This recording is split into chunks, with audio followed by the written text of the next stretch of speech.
nimesikia kitansi sana ni umri tuseme wa kutoka adolescent, yani watoto wale wametimisha tuseme miaka 16 kwenda mpaka 40 hapo. Na sababu nyingi ni kama vile nimesema, wengine wanachukua wazazi wao wanawachukia wakati wanawarekebisha. Kitu kingine ni kutaka kutajirika haraka. Usijaribu kitu kwa sababu wengine wanafanya. Make a wise choice. And if you make a choice, a wise one, you will not regret. But we have institutions where we are able to connect and be able to take people to rehabilitation centers or mental health institutions.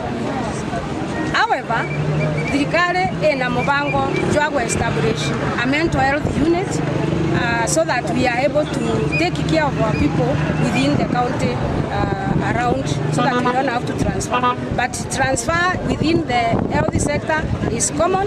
When you are not able to do something, you can take it to the next level. But the government has that plan.